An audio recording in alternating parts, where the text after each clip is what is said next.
दर्शकों, प्रेत बाधा एक ऐसी समस्या है जिसे किसी और को बताना बहुत मुश्किल होता है, क्योंकि अक्सर लोग ऐसी बातों पर विश्वास नहीं करते।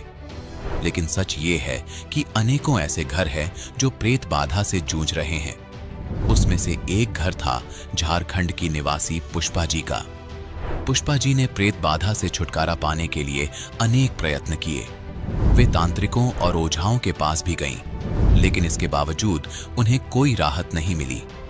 फिर एक दिन एक प्रेत ने ही पुष्पा जी को बताया कि पुष्पा, तू हरियाणा जा, वहां एक पूर्ण संत हैं, वही तेरा समाधान करेंगे।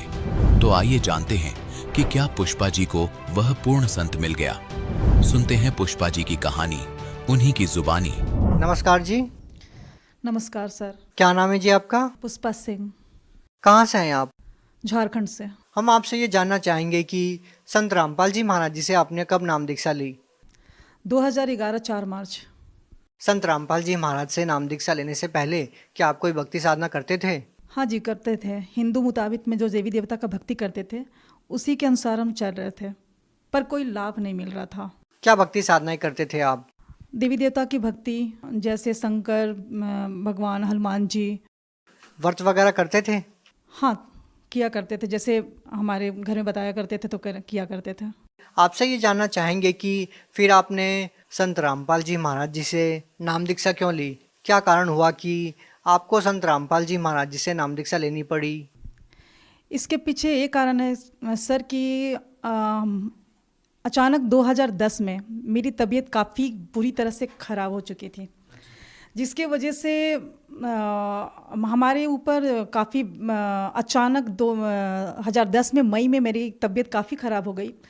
रात 12 बज रहे थे, अचानक मेरा हालत एकदम बिगड़ गया। जीभ काफ़ी लंबे लंबे निकलने लगे और बाल ऑटोमेटिक खुल जाया करता था और आँख घूमने लगते थे। तो मेरे हस्बैंड सोचे कि क्या हो गया अचानक, इसका माइंड क्या हो गया। उसके बाद दूसरे दिन हुआ तो लोग जो वहाँ पर जो हम जिस फ्लैट में रहते थे वहाँ के जो मेंबर थे, एक तो बताएं कैसे उसके ऊपरी बाधा है, जिसके वजह से फिर जाकर वहाँ से जो तांत्रिक होते हैं मुस्लिम धर्म के, उनको बुलाया गया तो वो कुछ भी नहीं कर सका। यहाँ तक कि जो हनुमान जी को लोग बोलते हैं कि हनुमान चालीसा पढ़ने से भूत प्रेत भाग जाते हैं, ऐसा कुछ नहीं है, क्योंकि हमें पता है कि जब मेरे पास भूत प्रेत का बाधा होता था तो हनुमान जी को लोग पूरा जो पुस्तक था वो मेरे हाथों में दे दिया। हम हनुमान जी का पुस्तक हाथों से पढ़ा करते थे पर कुछ होता नहीं था, और मेरा पूरा सर एकदम, आँख पूरा घूमने लगता था, बाल पूरा एकदम ऑटोमेटिक खुल जाता था। तो मेरे घर के सारे लोग बहुत काफ़ी परेशान थे, एकदम काफ़ी निराश हो गए, जिसके वजह से काफ़ी उन लोगों को मतलब दुखों का सामना करना पड़ा। मेरे माँ पिताजी काफ़ी रो रहे थे क्योंकि उस घर की सबसे बड़ी बेटी थे, तो जिसके वजह से वो लोग काफ़ी दिखाने का कोशिश किए, पर कुछ दिन तक ठीक रहता था, पर ऐसा कुछ नहीं हुआ। जब वहाँ हजारीबाग में ठीक नहीं हुआ तो फिर मेरा गांव पड़ता है आरा जिला, वहाँ पर भी लोग दिखाएं किसी न किसी मतलब तांत्रिक से, देवी देवता से, मंदिरों में हनुमान जी, काली जी का सब जगह गए, पर वहाँ भी कुछ ऐसा निवारण नहीं हो सका। उसके बाद फिर वहाँ से वापस आए तो हमारे घर मैके जमशेदपुर पड़ता है, वहाँ पर भी गए तो नवरात्र सब मेरी मम्मी लोग की थी, पर ऐसा कुछ होता नहीं था। मेरा ऑटोमेटिक नवरात्र के ही दिन में मेरे पूरे मतलब 9-10 भूत प्रेत का बाधा ऐसा लग रहा था। फिर मेरी मम्मी बहुत घबराई, फिर एक मुस्लिम धर्म के तांत्रिक के पास लेकर गई, जिससे पता चला कि मेरे अंदर 7-8-10 भूत थे। तो जिसके वजह से वहाँ पर मतलब कुछ दिन तक तो ठीक रहे, 1-2 महीना तक। उसके बाद फिर मेरा वही स्टार्ट होने लगा। फिर दोबारा 2011 में मेरा फरवरी मार्च में मेरे अचानक तबीयत काफ़ी ख़राब हो गया, क्योंकि 26 जनवरी 2011 में नेशनल गेम लगा हुआ था रांची में, जिसकी वजह से हम वहाँ पर कोच का काम करते थे। मेरी अचानक तबीयत काफ़ी ख़राब हो गई, जिसकी वजह से मेरी मम्मी तुरंत जमशेदपुर लेकर गई। वहाँ पर मेरी हालत ख़राब होने की वजह से तांत्रिक के पास गया।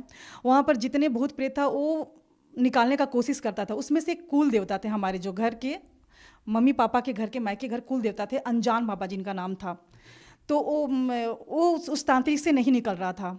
उसने पूरे डंके के चोट पे बोल दिया कि अपने बेटी को तू बचा नहीं सकता, चाहे तू कहीं भी किसी भी कोना में पृथ्वी के किसी भी चल जाओ, नहीं बचा सकता है। अगर तुम्हारी बेटी बच सकती है तो सिर्फ एक ही जगह बच सकती है, हरियाणा में बापों का बाप बैठा है, यानी वो परमात्मा बैठा है। वहाँ पर ही तुम्हारी बेटी बच सकती, नहीं तो कहीं भी किसी भी धरती के कोने पर क्या पूरे ब्रह्मांड में नहीं बचा सकता, सिर्फ हरियाणा में ही जाएगा तो तुम बचा सकते हो। किसने बोला ये मेरे जो अंदर भूत था, कुल देवता अनजान बाबा का नाम से, वो फेमस था, तो उसने कहा। क्या उससे पहले आप लोगों ने संत रामपाल जी महाराज जी का नाम सुना था? नहीं, नाम नहीं सुना था जी। इसके वजह से हम काफ़ी परेशानियों से घिरे हुए थे। ये कब की बात है? ये 2011 की बात है। इससे पहले आपने कभी संत रामपाल जी महाराज जी का नाम नहीं सुना था? नहीं, 2010 में मेरे हस्बैंड को बुक मिली हुई थी, जो उन्होंने हमें बताया नहीं था कि ज्ञान गंगा पुस्तक उनको मिल चुका है, क्योंकि ट्रेन में वो लेकर आए और फिर वो वैसे ही घर में रख दी। आपको बाद में पता चला?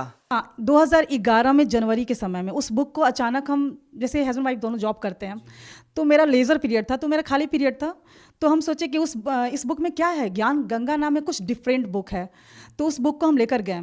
दरअसल हम आपसे ये जानना चाहते हैं कि संत रामपाल जी महाराज जी का नाम, जो आपके अंदर जो प्रेत आत्मा थी, जिनको आप बता रहे हैं कोई बाबा थे, उन्होंने कहा कि संत रामपाल जी महाराज हरियाणा में कोई संत है, ऐसा महात्मा है जो आपकी इस भूत प्रेत की बाधा को ठीक कर सकता है। तो हम आपसे ये जानना चाहते हैं कि आपके पति को जो पुस्तक मिली थी, क्या उस टाइम पे आपको पता चल चुका था संत रामपाल जी महाराज जी ही आपकी इस समस्या को दूर कर सकते हैं? ये पुस्तक 2010 में अगस्त में मिला ट्रेन में, जो मैं पढ़ नहीं सकी थी, उसको ठीक जनवरी में मैंने 2011 में पढ़ा। उस पुस्तक को पढ़ने के बाद बहुत सारा चमत्कार पड़े हुए थे।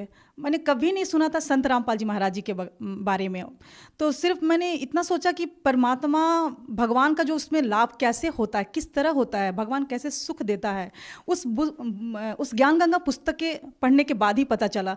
पहले तो ऐसा था कि भक्ति करते थे पर लाभ कुछ होता नहीं था। नहीं, ऐसा भी तो हो सकता है कि आपने पुस्तक पढ़ी और माइंड में आपको ये बातें घूमने लगी कि उसके बाद ही आपके अंदर जो प्रेत है उसने कहा हो कि संत रामपाल जी महाराज जी के पास चले जाओ, या उससे पहले आपने कभी नाम ही नहीं सुना था? नाम तो सुना नहीं था, बाकी उसके बाद वो खुद प्रेत बाधा उसने खुद कह दिया कि आपकी बेटी बच ही नहीं सकती है।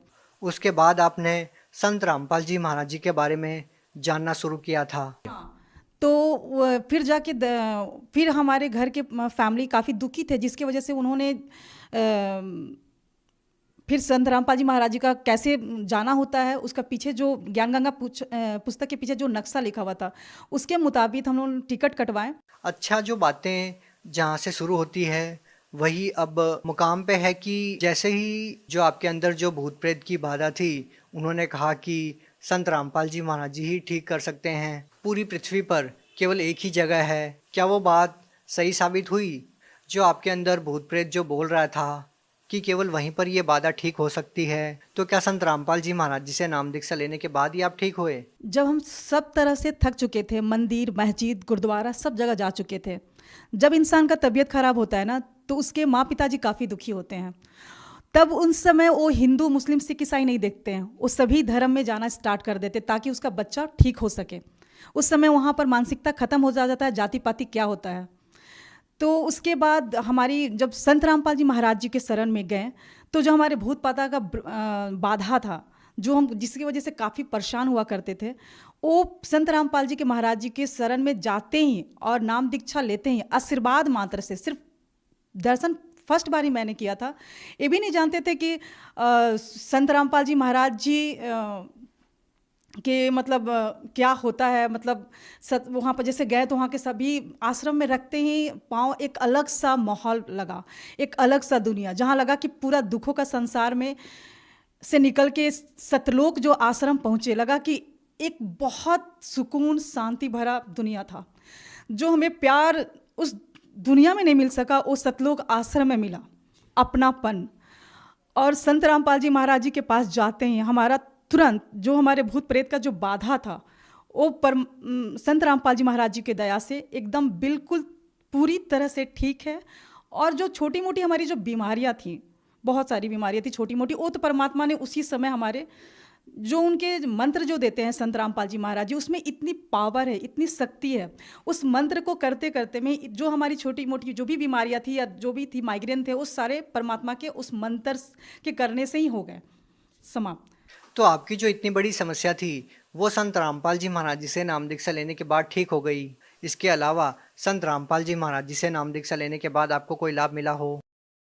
ऐसे तो संत रामपाल जी महाराज से जुड़ने के बाद भगवान क्या होता है, कैसे सुख देता है, ये संत रामपाल जी महाराज जी के शरण में ही आने से पता चला। जैसे सभी संत कहा करते थे कि सबका मालिक एक है, और कहीं कहीं पढ़ा भी करते थे, किसी मंदिर में या ट्रक के पीछे पढ़ा करते थे कि सबका मालिक एक है, पर किसी ने उसका नाम नहीं बताया कि वो मालिक है कौन।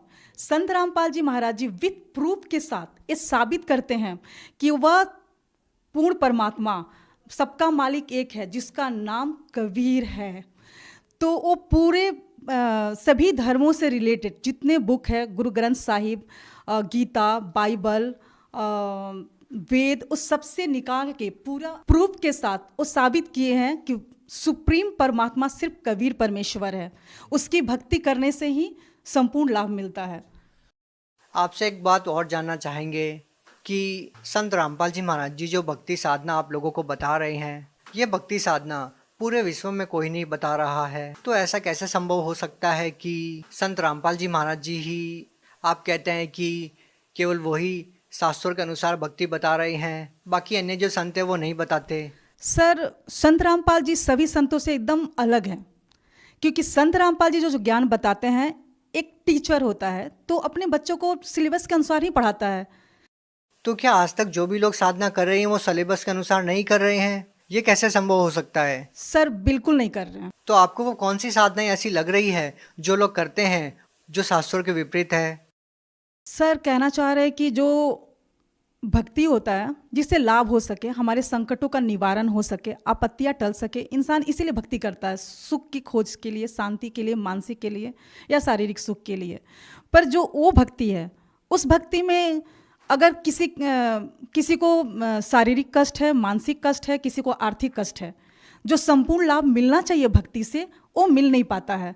इसलिए आप कह रहे हैं कि वो शास्त्रों के विरुद्ध भक्ति है। एक प्रमाण तो ये। हाँ, वो शास्त्र विरुद्ध भक्ति है। और संत रामपाल जी महाराज जी, पूरे पृथ्वी पर सिर्फ एक ही संत रामपाल जी महाराज जी हैं जो पूरे शास्त्रों के अनुकूल भक्ति बता। मेरा सवाल ये था कि आपको ऐसी कौन सी वो बातें लग रही हैं कि ये शास्त्रों के विरुद्ध है, जो क्रियाएं आपको लगती है आम समाज में, और आप जो क्रियाएं कर रहे हैं वो शास्त्रों के अनुसार है, ऐसा क्या डिफरेंस आपको लगा? सर, शास्त्र विरुद्ध भक्ति में ये है कि जो गीता में मना किया गया है कि व्रत नहीं करना है, फिर भी लोग करते हैं, श्राद्ध नहीं निकालना है, फिर भी लोग करते हैं, और संत रामपाल जी महाराज जी के अनुयायी ना जो शास्त्रों में लिखा हुआ है, जो संत रामपाल जी महाराज जी शास्त्रों के अनुकूल भक्ति करवाते हैं, उसमें ना वो व्रत करते हैं, ना श्राद्ध निकालते हैं, और बहुत प्रकार का बुराइयां उनके आशीर्वाद मंत्र से ही समाप्त हो जाते हैं। भगत समाज को क्या संदेश देना चाहेंगे?